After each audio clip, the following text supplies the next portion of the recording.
Hey, what's up guys, Rip here. So today we're going to be once again talking about streamer Hasan Piker because his generational crash out has continued. Yesterday, Hasan once again reaped what he has sown to a mild degree due to his favoritism on Twitch. However, seeing this slap on the wrist, his sycophants who think he is untouchable have been crashing out as a result. They are very upset about this. Hasan's very upset about this, and their crash outs are hilarious. And we're seeing some of his biggest supporters looking like extreme hypocrites and just overall really stupid people in their defense of Hasan and what he's going through. So what's been going on recently? Well, the big news we talked about the other day is that the head of the ADL directly called out Hasan and tried to link his rhetoric in his streams to a recent attack on an Israeli embassy in Washington, D.C., where two of its members were killed, and then the shooter screamed, "Free Palestine," when he was getting arrested. Now, what happened as a result of that? Well, we're not going to really know where this goes, the arc with the ADL, but we do know that he has been banned on Twitch. Not for the first time, not for the second time, but for the sixth time. He's getting up there with the OnlyFans girls who blatantly break every TOS every single time they go live and they get banned for one day. They're working on their 15th. He's on his 6th, so he's basically on pace to catch up with them at one point here. But what was he suspended for? Well, the influence, everything going on with the national outrage, you can debate on how much that impacted why he was suspended in the first place, but the reason for this is explained by Hasan himself. He says this: "I covered the motives of the Israeli embassy staff shooter. Twitch TOS dictates a suspension for even critical examination of the manifesto. I believe this is a bad policy for news and press freedom. I'll take the suspension, but hope Twitch changes the policy in the future." How humble of this man to accept the suspension when it's literally not up to him and he's just taking the suspension no matter what. But anyways, you can see his reason was for covering the manifesto and even criticizing it, and now he's sitting here and acting like this is such a bad policy. Well, this policy he's referring to has always existed. It's just being enforced finally, but in a way that seems very backwards given the context with Hasan here. So here's the message he got. The reason was improper handling of terrorist propaganda.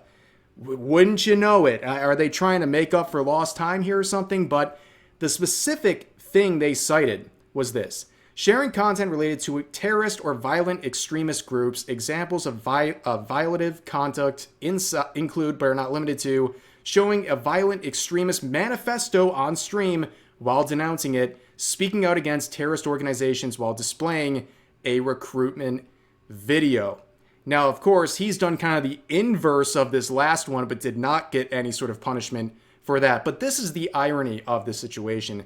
They're clamping down on their terrorist propaganda and related rules on Twitch for his denouncement of the manifesto. They didn't ban him in the past for all the things like glorifying terrorist organizations, essentially saying that he is behind some of them. They didn't ban him for sharing terrorist propaganda on stream multiple times. They didn't ban him for saying America deserved 9/11. They didn't ban him for platforming a known terrorist. No, they decide to finally use their TOS to ban him when he's actually criticizing a manifesto. Very strange hill for them to choose to die on here, because they're basically saying, we'll get you for this, but not everything else. They're prioritizing the denouncement of terrorist propaganda, but they're not taking a stand as of yet on people glorifying it. Very weird standard. And with Hasan, the big focus is on his continued rhetoric. That's why the head of the ADL is speaking about him in the first place. And with this, you have to look at his community, right? When he was talking about the manifesto and even criticizing it, this is what his chat looks like. It's going through with nothing but hearts and positive messages as he's reading the words from this manifesto, from the person who shot and killed these embassy members. I mean, this is what he has fostered, and that's what people are more focused on than him criticizing the manifesto. They're more worried about the rhetoric that has gone through his community and left it looking like this, and also overlooking and even glorifying when he is glorifying terrorism and terrorist propaganda. But of course, don't talk about him. Don't talk about this. As you can see, one account saying Hasanabi has been banned on Twitch, where Hasan quotes them and says every blue check power farmer is an Israeli dick rider on this website. Yeah, Israeli dick rider is when tweets, is when sharing a factual statement about him with no opinion injected, just reporting what literally happened. And by the way, this is a guy who is complaining about people not being able to share the news properly. But when someone makes the most bland, 100% factual statement about him, they're now called an Israeli dick rider. And also, like, dude, blue check power farmer, you're the same. You're looking in the mirror once again. He spends a lot of time on Twitter. He's farming that blue check mark as much as anyone else. Don't be fooled. But of course, people are talking about the length of the suspension because we haven't talked about that. Guess how long the suspension is? 24 hours. 24 hours. Now, of course, we kind of expect that with Hasan, but keep in mind, his 6th ban on Twitch results in 1 day. And his last suspension, about a month ago, he also got a 1-day ban.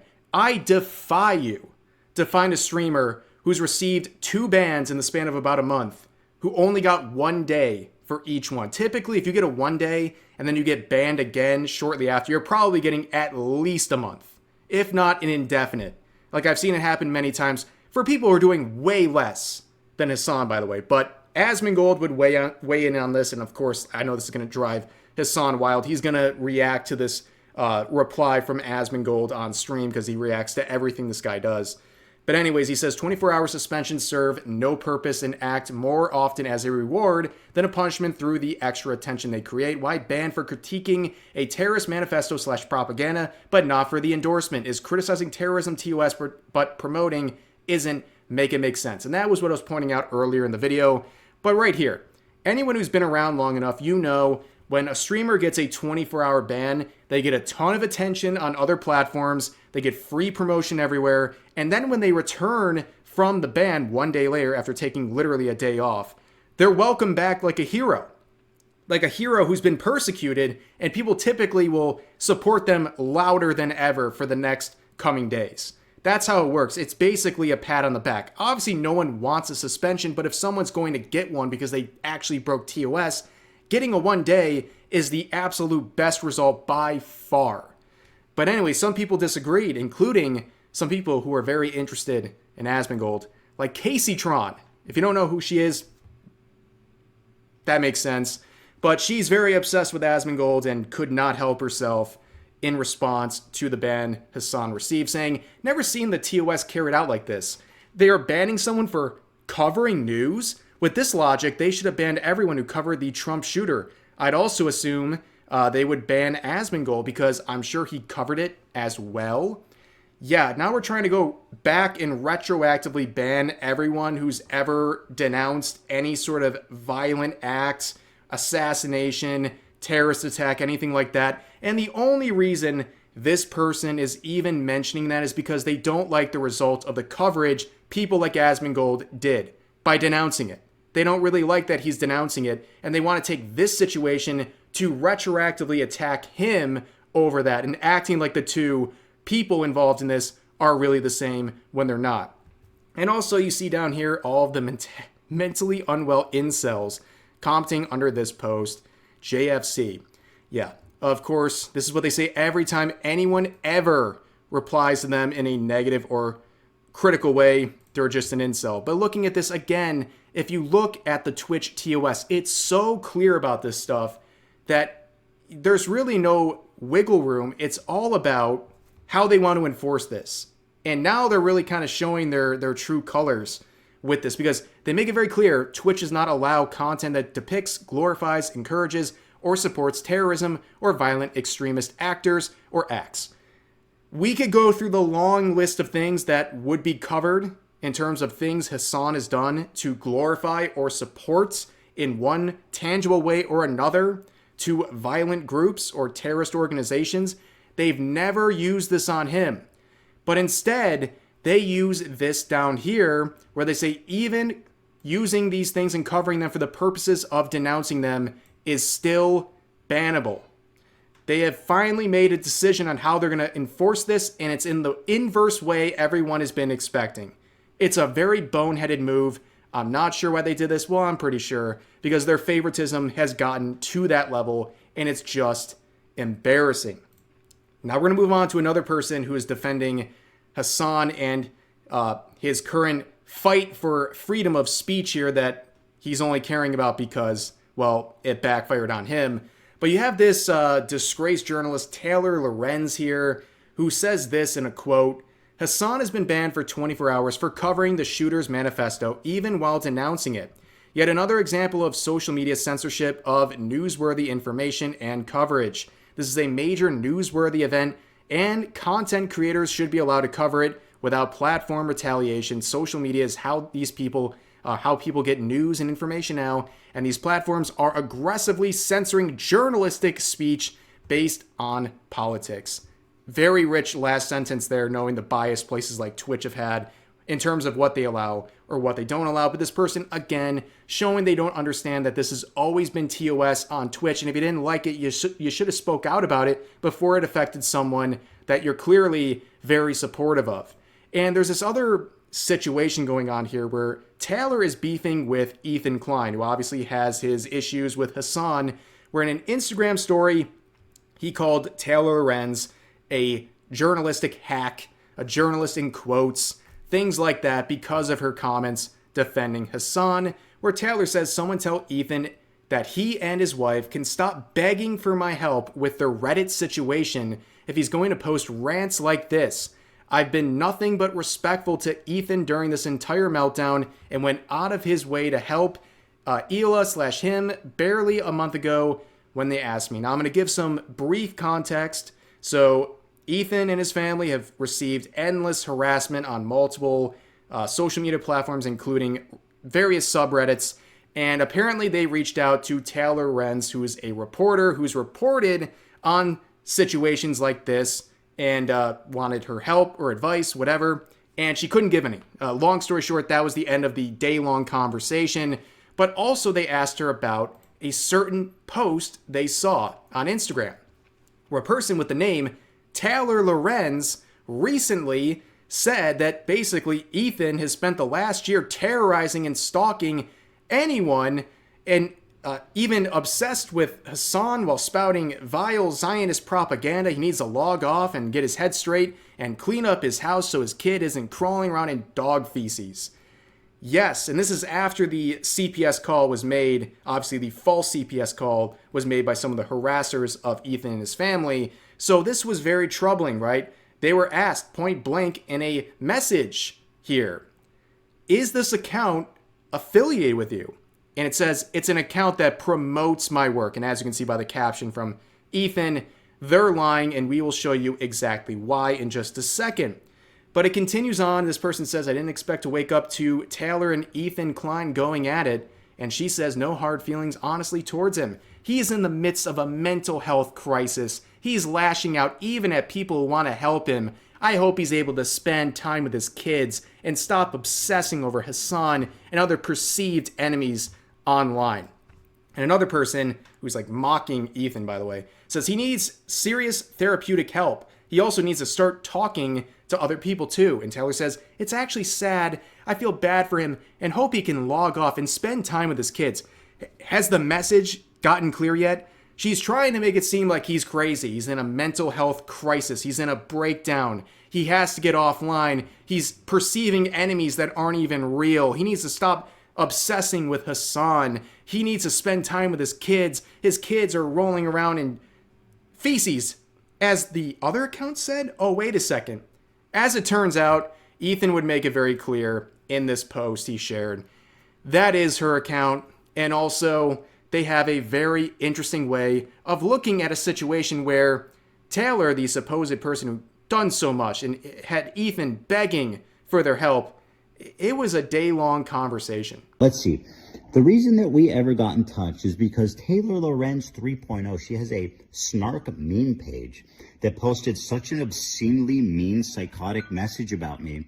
We had to actually check with people that knew her firsthand to see if it was actually her that left the message. Let me read it to you. This was on a post about a meme about me being obsessed with Hasan. She said, he needs to log off. Every influencer has a snark page, and if he wants it taken down, he needs to go through legal channels, not publicly bait them. Normally I'd have sympathy, but Ethan has spent the last year absolutely terrorizing and stalking anyone obsessed with Hasan while spouting Zionist propaganda. He needs to log off for a long time and get his head straight. Here's the best part, guys. And clean up his house so his kids aren't crawling around in dog feces. Here's the best part, guys. This was after CPS was called. Can you imagine that, right, guys? And then when she finds out that we're trying to figure out if it was her or not, she gets in touch with Hila through a fan and pretty much begs to help us. She goes, oh, I'm so sorry about the CPS comment. You know, I didn't mean it. Let me help you with Reddit. I know people there. Okay, sure. She reached out to Reddit. It amounts to nothing. And we talked for like a day once, and she tried to we've been begging you for help. Are you actually fucking out of your mind? Taylor, listen. And I don't know where you learned in journalism school, but you're supposed to tell the truth, right? Like that's like kind of the most important part of the job. So as a chronic and potentially pathological liar, as a sycophantic Hasan dick riding loser, I want to wish you all the best and assure you that I will no longer be begging you for help with Reddit or anything. And I'm so glad you gave me the opportunity to talk about this nice message you left here, by the way. And clean up his house so his kids aren't crawling around in dog feces after CPS visited us. What a kind person. Thanks for watching, Taylor. Have a great night. Well, shocker, as you might imagine, she was not nothing but respectful to Ethan and his family. And no, he was not on his knees begging for this journalist's help. It was a small conversation that ultimately ended with Taylor saying, I can't really help you. And that's it. But she's out here trying to make herself out to be a martyr that did so much for them when they were so desperate for her help. And of course, constantly blasting this narrative that he's unwell. Even in some of the DMs, by the way, that Ethan shared, Taylor was reaching out to Hila and saying, Ethan's going through this mental health crisis. I hope he's okay. He's clearly unwell, blah, blah, blah. Doing all this, trying to make him look like he's crazy. And of course, by the way, this was her response on Twitter, where down here, she admits to this conversation on Instagram and says, Ethan is in pain and he's extremely upset that I once left a single reply to someone 50 comments down on a meme page post months ago. She lied. She lied in the private messages. She lied in her explanation publicly until the receipts were shown. And now she's admitting she was the person running this account that was saying all these negative things, including saying his kids were rolling around in feces. This person tried very hard to set up Ethan as this unhinged maniac that no one should trust and that he needs to log off, when in reality, this person's trying to gaslight everyone while they're scrolling through hate accounts of Ethan 50 comments deep just to leave how they truly feel, and then they turn around and lie about everything, and they still want to seem like they're the ones who are the good guys who just care about Ethan, his family, and their health, including Ethan's mental health, when in reality, these people are doing the exact opposite. They're attacking it, they're attacking his family, and they're trying to act like they're the good ones while doing it. And look at her response to getting absolutely destroyed in this situation. One funny thing is that when a big YouTuber slash influencer decides to go on a crusade against me, I end up gaining lots of followers. No, you don't. No one cares. Nobody watching this is going to go, wow, Taylor Lorenz? Huh. Yeah, I really want to follow whatever she does, because no one really knows what they do, and no one watching this is probably going to care what a journalist has to say about anything, especially when they're a documented liar who's going after someone in their family because they seem like they're the ones who are terminally online. The way they like to describe themselves, people like Ethan Klein. But anyways, this whole situation stemming from a Twitch ban is pretty crazy, but not unexpected among Hasan Piker and his sycophants online. But that's going to do it for this video. As always, feel free to share your thoughts about today's topics in the comment section down below. Hope you guys enjoyed the video, and I'll see you next time.